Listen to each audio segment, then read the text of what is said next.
Perhaps all the dragons in our lives are princesses who are only waiting to see us act just once with beauty and courage.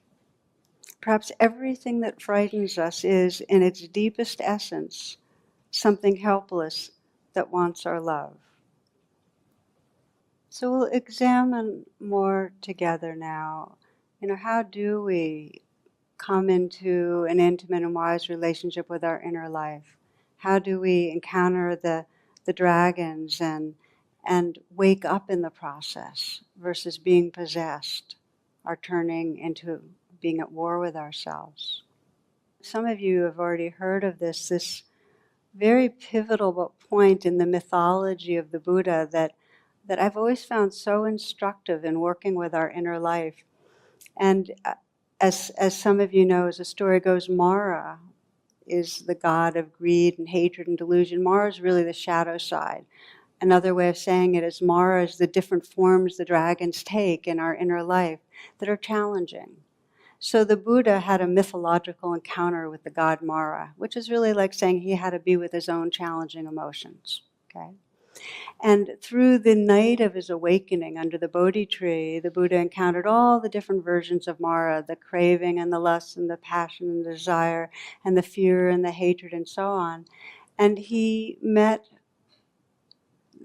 those attacks with this quality that Rilke described of courageous presence and compassion. And as it goes, when the morning star arose and when the dawn came, the Buddha was awakened and free. And this is back to that good news, bad news thing. Through his life, Mara kept showing up. And this should be a bit of a relief to us because we too know that we keep having these emotions, and it does not mean that we're not continuing to awaken.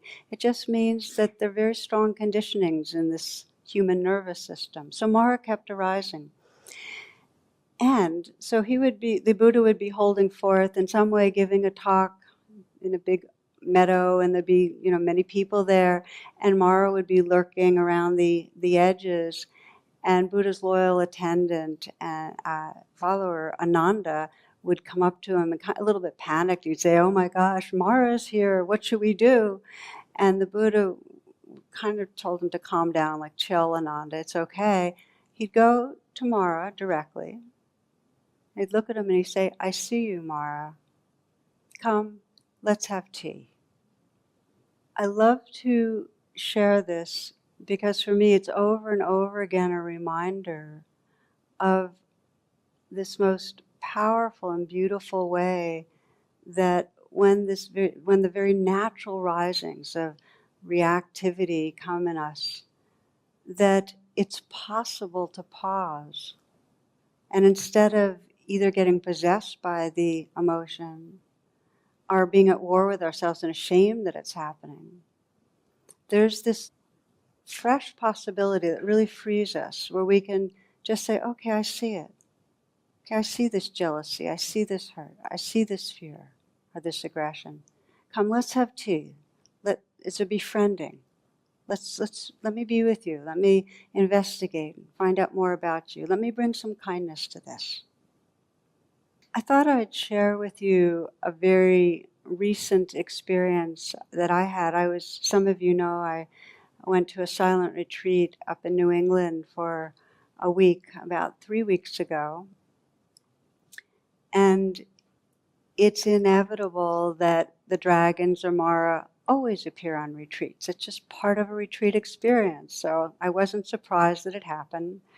I had been reflecting on a few of the people in my life, and part of this practice, in addition to mindfulness, is offering loving kindness and prayers to people. And I was thinking of a few relationships and then realizing, wow, boy, and that I've just been really judgmental with that person. And then I'd see how, especially a few people in my family, had been kind of locked into, because we were in a kind of stressful situation together, being very controlling. And I was the oldest of 4.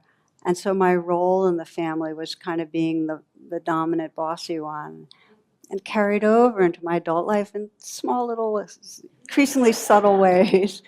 But there it was. So I had to like look at that. I said, okay, so I see you, Mara. I'm looking at my own kind of aggressive and controlling and energies. And I said, okay, so let's have tea.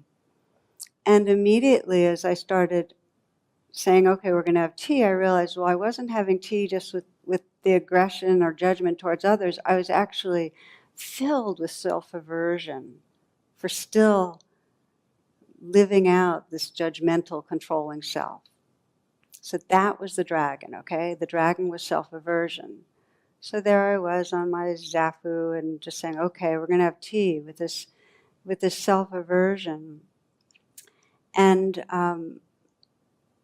the first thing I experienced with it was that it was really strong and it really did not want to let up. There was just like this belief, if I don't stay aversive to this, it'll never go away, I'll never be better.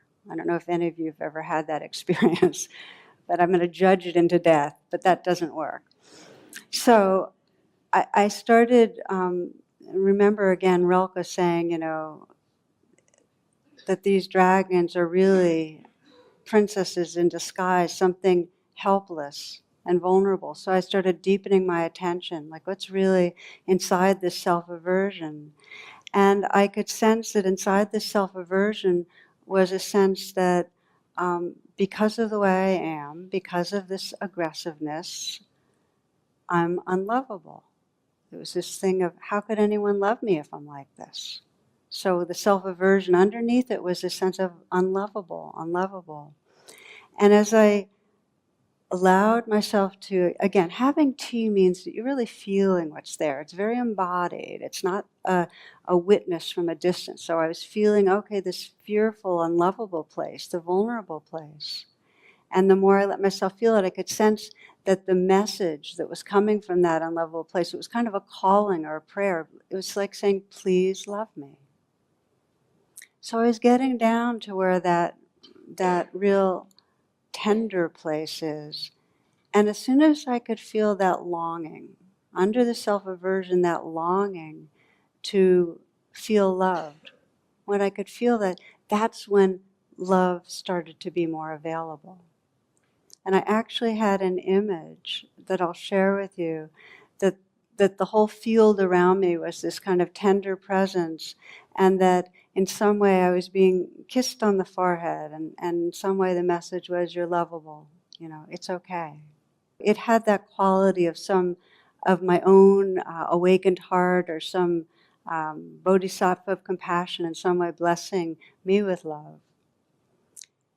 This was all a part of having tea. I know it sounds like quite a tea party, but I'm sharing it because when we get turned on ourselves, either we can believe our judgment and in some way stay at war, and then we can ask ourselves, well, what does that do? Do we become a better person? I've never myself improved in any important way because of being down on myself. So that's empirical for me. So we can either, but we stay locked in it. We think somehow or other, if I just go at myself hard enough, I'll change. We either can stay locked in the old patterning, or we can have tea and pause and start to get to know what's under that self-aversion. And usually under the self-aversion is a fear of unlovable. And inside that fear, there's a longing to feel loved. And if you can get down to that longing, to that prayerful place, it's really the voice of love calling us home. The longing is love calling us home.